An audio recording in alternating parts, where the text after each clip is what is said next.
Hey crew, I've got the key to this ElectraMeccanica Solo EV. We are going to take it for a drive. Cannot wait for that. But first, let's check out how it looks on the inside and outside.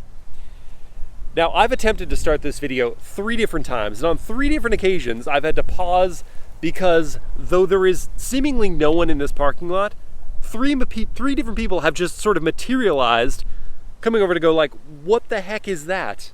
And that is an excellent question, because I suppose if you were to sort of crop from the hood forward, it just looks like a small car. It's got 2 LED headlights with LED daytime running lights, 2 tires up front. But then the script changes as you go further up, because we have, what the heck is this? Well, actually, the 2 outside lights are the high beams, and the one middle light is a 3rd headlight, also LED. You even have a windshield wiper, like a normal car, with a washer jet. It's just a really big windshield wiper. The 2 front tires are both 15-inch wheels wrapped in 135 section Nankang tires. Never heard of those. Not going to say they're probably going to be performance tires. We have body color matching door mirrors with integrated turn signals, a door on this side, and, because this is so easy to show, a door on this side. Stepping back to look at the profile, it sort of is, well, where's the rest of it? Right? It looks like a story someone's telling that they cut off just partway through. It looks like a Disneyland ride. We've got ElectraMeccanica on the side and at the back, which just tapers in to a single rear wheel, which is now a 2 15-section tire. Imagine that. Belt driven on a 16-inch wheel. We have 2 LED taillights and a trunk. Look at this. With reasonable storage. I mean, you could fit 2 good-sized backpacks or a big duffel bag that you kind of compress in there. Right now, we're just storing my jacket and charging cables, but it's also hydraulic. Wow. No expense spared on the Solo EV. It is a funky looking car thing, but I will say that everyone who has seen it seems extremely happy to see it. So I doubt they'll be laughing at you as much as going, like, giving you the thumbs up and enjoying seeing you drive by. Let's see that interior. Opening up this door and looking inside. All Solo EVs are equipped the exact same way, so they all have this leather trimmed seat with red contrast stitching and Solo imprinted on the headrest. It has 2 stages of seat heating. Fancy. Manual seat adjustment, sliding it forward or backward, adjusting the back angle. You cannot raise or lower the seat though. The door panels, all hard plastic everywhere. You do have some storage here and here. The door handles don't even feel that cheap. You get power windows, not one touch. Let's see the door close. Shakes the whole vehicle. But it doesn't sound that bad. Now, one thing possibly concerning to buyers of this car, shoppers of this car, would be crash protection. ElectraMeccanica says there are crumple zones front and rear. There are triple reinforced doors. And you even get a roll bar. How cool is that? Now, getting inside, as a 6-footer, I kind of just lower myself onto the sill and then scoot over. I wish there was a grab handle to make ease of entry easier. The door closes with a thud. Oh, the acoustics. So bizarre. Hearing yourself talk out loud in this cabin. I imagine having a Bluetooth call with a person driving one of these has to be like hearing them in a tunnel at all times. The steering wheel, nice small diameter with a flat bottom, so racy. But the rim is all in injection molding. That's not classy. The horn is exactly where you'd expect to find it. In fact, all of the controls in this cabin are where you would expect to find them in a normal car. You've got your air vents, you've got hazards, trunk release, door mirror adjustments, climate control settings, turn signal stock on a digital instrument cluster that you can't reconfigure. It's okay. Wiper controls are here. There's an e-brake. This dial selects your gear. No park, you just go into neutral and then pull on the e-brake. And you've got a very aftermarket looking JVC head unit with Bluetooth. No Apple CarPlay or Android Auto. There is a cup holder tucked away in here. Clever use of space. You also have cabin lighting and a sun visor. Oh yeah, I forgot about this. So every day you get in the vehicle, you get to look at this. Solo is not as safe as a car. You have no ABS, no traction or stability control, no airbags. It has not been crash tested. You do get a vanity mirror.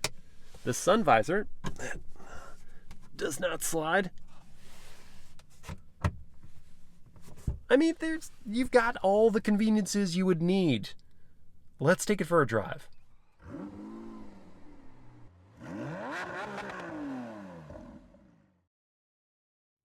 All right, let's fire it up. And yes, we have a physical key in a modern electric vehicle. Seatbelt comes at you from the right. And to actually go, you have to click the key forward one more time, even after you've fully cranked it on, and that then permits access to your gear. Click left for reverse, and that brings up a backup camera, appropriately taking over the digital instrument cluster, and the resolution's okay. It's not super grainy, it's not, whoa. I said that, and as I said that, it actually got static on the screen. So maybe it's not the best backup camera. Backing out of any parking space is going to be, well, just a breeze, because you could be, kind of angled in the space and still be in the right spot between the lines. We will debut with the turning radius test. Here it goes. Cranked. Yeah. Toy! It's a toy radius. Starting with some bumps. Here we go. Well, thank you. Everyone loves this thing, by the way. Look at this guy. This guy's filming me right now. Hello! It's the best! Having so much fun! But seriously, everyone notices this. Way more than even the Lamborghini Huracan STO I was just in. And you kind of get it, right? It looks like nothing on the road. Even a slingshot would look pedestrian by comparison to this. Let's talk about the powertrain. The Solo EV is powered by a single electric motor, belt-driven rear wheel. You have the 2 battery packs I mentioned combined for 17.5 kilowatt per hour juice, and that gives you 82 horsepower sent to that one rear wheel and a whopping 128 pound-feet of torque.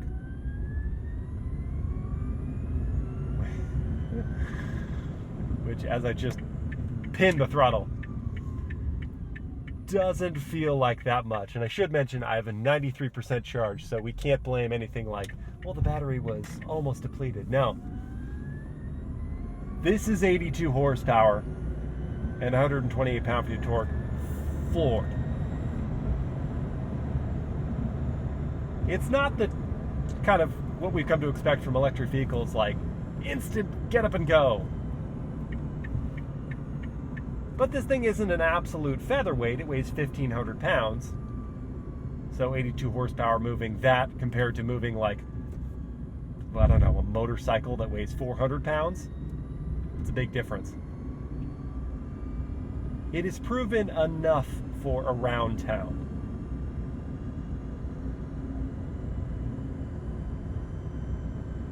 Yeah, I mean, this ride quality though. And this looks like a perfectly flat road, but if you closed your eyes, which you shouldn't do while driving, you'd believe it was just under construction or something. Everything is so rattly. The seat's comfy though. That actually kind of makes up for the really bad suspension. Not fully, but it helps. The ride quality is, I said this thing looked like a Disneyland ride. The ride quality, Ioniq 5. The ride quality feels like it's that Disneyland ride that's escaped and now you're driving it home. Which seems great in theory, but in practice, maybe not the best. we've got our climate control over here, and I am going to turn on the AC, which works very well in my experience. Interesting, these are not one-touch, oh, they are one-touch signals, just barely one touch. The AC works very well, but it's loud, as you can hear, and that's at 3. This is at maxed. That wouldn't be fun every day. It does work though. It gets you cold air, which you very much need, because this thing gets hot, especially on a warm day like today. Not going to keep up with you, Model Y. That's not going to happen. We do need to do a 0 to 60 test though, just to see what happens. Oh boy. Will we ever get there? I'm still floored. There it is. And it took us a whopping 12.76 seconds to do that. That's not good. That's barely faster than my 94 Land Cruiser, which I just recently tested just for fun. What about from, say, 50 miles per hour? Patience. Patience is what is required in the Solo EV, evidently. I'm going to go slow down even lower than 50, 45. Slight uphill is a death sentence for the Solo EV. So it's not quick off the line. It's not quick mid-range. It's just not quick. I don't sound like I'm loving this. However, there is some redeeming qualities to the Solo EV. For one, I love that I'm not taking up like much of the lane at all. I could like, not that I would, but you could float just within the lane and like your parking space still be within the lines. That's kind of nice. And despite the rough ride quality, the bumps that you can feel when you don't even see them, it's kind of fun. Like, it's kind of fun to just be in this little cabin by yourself, your own little spaceship. And the steering is super quick responding. I mean, so much so that it's busy. Oh, there we go again, criticizing. It's a little busy, right? Like, I have to make all these small adjustments to kind of keep the vehicle pointed straight. It is a very windy day. And this is a small vehicle, and it is getting tossed around with not as much weight as a normal car. But you gotta be at work at the steering. However, that direct connection does make it feel a little more lively, and you've got your Escape Disneyland ride that you're just piloting, and you're making everyone happy, and that there's value to that too. If you don't have this massive ego and you don't care how it looks, but you really enjoy seeing people happy, seeing the Solo EV, that's worth something. I particularly enjoy that. Everyone just has a smile on their face when they see you. There's no like, oh, that guy with his several $100,000 supercar must be a jerk. No, it's just, that guy's fun. I can tell that guy's fun. How are the brakes? I'm gonna slam on him from 51. Oh, lockup. Yeah, because you don't have ABS, that's right. No ABS, did forget about that. So the brakes, I can smell them now. In an emergency situation, you'll need to remember you don't have ABS. You'll need to really try to avoid situations where you have to completely slam on the brakes. And you're going to really rely on the fact that it's quick to get out of the way of situations, right? So if there's something that happens, you need to just quickly dart out of the way, this can do it. And then you can apply the not prodigious electric juice to escaping from said scenario. How's it handle through a corner? Let's find out. All right, I'm gonna take this corner quickly. I'm kind of scared. Easier on the brakes this time. Turn in, understeer, terrible understeer. And okay. Would I want to do that any quicker than that? Not a chance. Would I fear I would understeer directly into the guardrail? 100%. So, the steering was what I experienced around town. It was quick to turn in. These Nankang tires have no grip whatsoever. The center of gravity was very low. There was no roll at all. I can't anticipate this being a good canyon carver. Let's put it that way. Do you want to see the top speed? It's 82. Let's see if we can get it. Downhill now. Downhill. We're pinned. 82, there it is. Limited power is what it says. 83, oh my gosh. Thank you, downhill.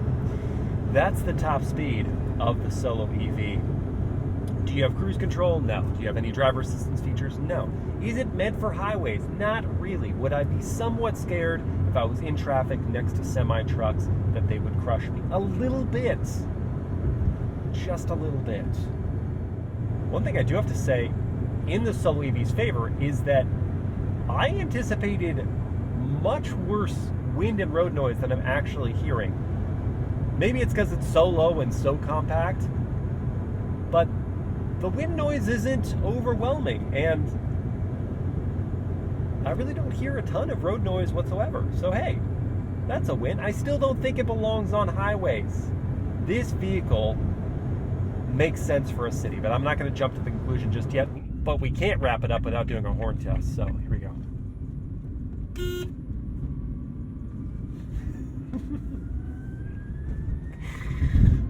Did I expect anything better? No. I don't want to, I'm sorry, I just have to. Hey! I'm on the road too. I'll be a big real car one day. Sorry, that's the horn. The Solo EV, concluding this. It starts at $18,500. There are no federal incentives for this auto cycle, and that is the class of vehicle. Technically, it's like the auto cycle motorcycle. I mean, they found a way that you don't have to wear a helmet when driving it, but it is kind of that class of vehicle, and you don't need a motorcycle license to drive it, but it's that class of vehicle. $18,500. No federal incentives. Depending on the state you live in, there are some rebates and some bonuses you can get. But $18,500 is kind of what you should be expecting to actually pay at the end of the year for this thing. We went over the performance, went over the range. What does it stack up against? Well, there are two kind of vehicles that come to mind, both autocycles, not motorcycles, and not cars. We have the Arcimoto FUV, FUV. That one is a little more expensive, just under $20,000. It makes about the same power. 0 to 60 is on paper, ElectraMeccanica quotes a 0 to 60 figure of 8 seconds for this. Not a chance. Arcimoto quotes a 0 to 60 of 7.5 seconds for that one. The range is, I think, 2 miles longer, 102 miles for that. It does have 2 seats though, so there's that. Then we have the Polaris Slingshot. Now that one is powered by an internal combustion engine. It starts just over $20,000. It makes 178 horsepower though. You can get a manual gearbox for that one, so much more entertaining to drive. It has a side-by-side seating setup, so seating for 2. The 0 to 60 is a lot quicker, 4.9 seconds for even the base Polaris Slingshot. And top speed's way higher at 125 miles per hour. The fuel economy is 26 combined, I believe. That one doesn't have like fully enclosed cabin. You have doors with openings. Honestly, on the open road, I wouldn't take either this or that Arcimoto FUV.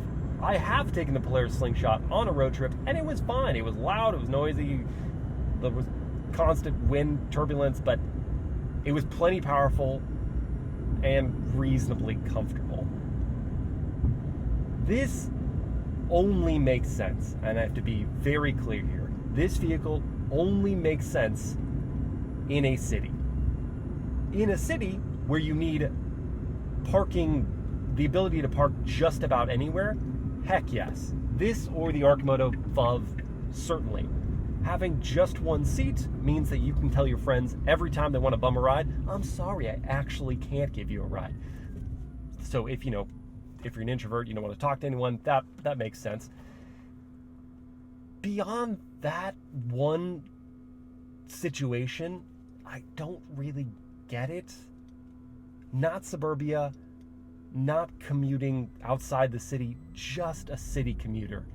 That one fringe case, yes, I get it. It charges quickly. It's got 100 miles of range. It's dead simple to drive. You can park it anywhere. Sure. That is my conclusion on the ElectraMeccanica Solo EV. Guys, I hope you enjoyed this POV drive review. If you did, please like, comment, and share the video. Subscribe to the channel. Hit that bell to get notified. And I will see you again, floored, next time. Bumpy and floored.